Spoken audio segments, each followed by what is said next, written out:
বগুড়ায় আইএফআইসি ব্যাংকের সিন্দুক ভেঙে ২৯,৪০,৬১৮ টাকা চুরি করে নিয়ে গেছে দুর্বৃত্তরা।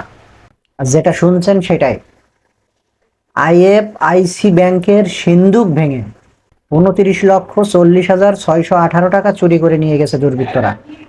একটা ব্যাংকের সিন্দুক ভেঙেও টাকা নিয়ে গেছে। এই যে গত 12ই জুন এই ঘটনাটি ঘটছে। 13 তারিখ সকালে আইএফআইসি ব্যাংকের যেই কর্মকর্তা কর্মচারী ছিল তারা গিয়ে দেখে সিন্দুক ভাঙা, টাকা নেই। তখন তারা স্থানীয় থানায় ফোন করে, পুলিশ আসে, বিষয়টা দেখে এবং পুলিশ সাংবাদিকদের এই বিষয়টি নিশ্চিত করে। ঘটনাটি ঘটেছে, তার কারণ হচ্ছে ওই আইএফআইসি ব্যাংকের কোনো নিরাপত্তা প্রহরী ছিল না। দিনের 12 তারিখের ব্যাংকের কাজকাম সব শেষ করে কর্মকর্তা কর্মচারীরা যে যার বাসায় চলে গেছে। রাত্রে যে দুর্বৃত্ত বলা হচ্ছে, চোর বলা যাবে না, চোর বললে একটু খারাপ দেখায়, শব্দটা খারাপ শোনায়। ডাকাতও বলা যাবে না, কারণ আমাদের বাংলাদেশ এখন অনেক উন্নত হয়ে গেছে, বাংলাদেশে কোনো চোর ডাকাত নাই। দুর্বৃত্ত একটু ভদ্র ভাষা এটা বলা যেতে পারে। তো এরা এসে রাতের বেলায় সিন্দুক ভেঙে টাকাগুলো নিয়ে গেছে। তো এই হচ্ছে ঘটনা। এর কিছুদিন আগে, অর্থাৎ জুনের প্রথম সপ্তাহে 1-2 তারিখের দিকে আপনারা শুনেছিলেন যে ইসলামী ব্যাংক, চট্টগ্রামের ইসলামী ব্যাংকের চকবাজার শাখা, চট্টগ্রাম ইসলামী ব্যাংকের চকবাজার শাখার গ্রাহকের একটি ভল্ট থেকে 149 ভরি স্বর্ণ গায়েব হয়ে গেছে। যদিও ওই স্বর্ণ গায়েব হওয়ার ব্যাপারে ব্যাংকের কর্মকর্তা কর্মচারীদেরকেই দায়ী করেছিলেন মালিক পক্ষ। গত 29শে মে তারা তাদের স্বর্ণালংকার নেওয়ার জন্য ইসলামী ব্যাংক চকবাজার শাখার ওই লকারে যায়, গিয়ে দেখে যে 5-7 ভরি স্বর্ণালংকার সেখানে আছে, আর বাকিগুলো সব চুরি হয়ে গেছে, নাই। এখন যাই হোক, চুরি তো হয়ে গেল, 149 ভরি সোনা চুরি হয়ে গেল। যদি 22 ক্যারেট বা 21 ক্যারেট বা 20 ক্যারেটও হয়, বর্তমান সোনার যে মূল্য 1 লক্ষ, 1,10,000, 1,15,000 বা 80,000 বা 90,000 করেও ধরেন,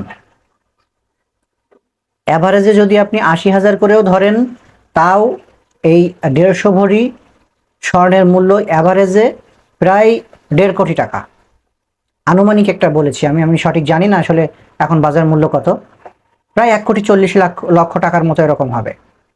তো এই যে 1,40,00,000 টাকার স্বর্ণালংকার একটি ব্যাংক, একটি গুরুত্বপূর্ণ ব্যাংক থেকে, ব্যাংকের লকার থেকে চুরি হয়ে গেল, এই বিষয়ে কেউ কোনো দায়িত্বই নিতে চায় না। তদন্ত হচ্ছে, তদন্ত কমিটি গঠন করা হয়েছে, প্রশাসন বিষয়টি দেখছে, আরো বেশি তদন্ত করা হবে, অনেক অনেক কিছু হয়, এগুলো অনেক কিছু বলে, কিন্তু আদতেও কিছু হয়? এবং এর ক্ষতিপূরণটা কি হবে? ক্ষতিপূরণ হিসেবে ব্যাংক কর্মকর্তারা যে বিষয়টি উল্লেখ করেছে, সোশ্যাল মিডিয়ার মাধ্যমে, পত্রিকার মাধ্যমে যে বিষয়টি জানতে পেরেছি, যে 3 ক্যাটাগরির লকার সেখানে থাকে, ছোট, মাঝারি এবং বড়। তো এই যে গ্রাহক 150 ভরি স্বর্ণ রেখেছিলেন, সে আসলে মাঝারি ক্যাটাগরির যে লকার, সেই মাঝারি ক্যাটাগরির লকার তিনি ব্যবহার করতেন। এই মাঝারি ক্যাটাগরির লকারে যদি কোনো সম্পদ নষ্ট হয়ে যায়, সেখানে ব্যাংকের পক্ষ থেকে তাকে নগদ 2 লক্ষ টাকা ক্ষতিপূরণ হিসেবে দেওয়া হবে, তাই তাতে যা থাকুক না কেন। এবং ছোট লকারের ক্ষেত্রে 1 লক্ষ টাকা এবং বড় লকারের ক্ষেত্রে 3 লক্ষ টাকা ক্ষতিপূরণ দেওয়া হবে। এখন এই যে 150 ভরি স্বর্ণ, 149 ভরি স্বর্ণ গায়েব হয়ে গেল, এটা চুরি বলা যাবে না, ডাকাতিও বলা যাবে না, এটাকে বলতে হবে একটা আলিমুল গায়েব। চুরি ডাকাতি কিছুই না, এটাকে আলিমুল গায়েব বলতে হবে, গায়েব হয়ে গেল। এখন এই গায়েব হওয়া 149 ভরি স্বর্ণের মূল্য নগদ 2 লক্ষ টাকা। আর কি চাই? আপনি নগদ টাকা ব্যাংকে রাখবেন?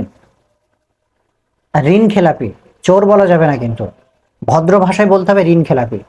এই ঋণ খেলাপিরা আপনার টাকা ব্যাংক থেকে সুন্দরভাবে সাইজ করে দেশ থেকে নিয়ে বিদেশে গিয়ে বড় বড় ব্যবসা দিবে, বিশাল বিশাল কোম্পানি করে ফেলবে, ফ্ল্যাট কিনবে, অনেক অনেক কিছু করে ফেলবে।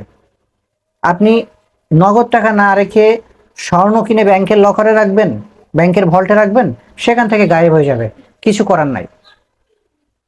আপনি টাকাটাকে কোনোভাবেই কোনো কাজে লাগাইতে পারবেন না।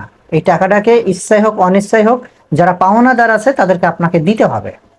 আপনি এই দেশের ভাড়াটিয়া, আপনি ভাড়াটিয়া হিসেবে এ দেশে থাকবেন, এবং আপনার টাকা পয়সা যেগুলো আছে সেগুলো এই পাওনাদার যারা আছে, অর্থাৎ মালিক যারা আছে, তাদেরকে আপনাকে দিয়ে দিতে হবে। এটাই বর্তমানে বাস্তবতা। হয়তো এমনও হতে পারে, ভ্যাট ট্যাক্সের বিষয়টা তো পরে, অনেক পরের কথা।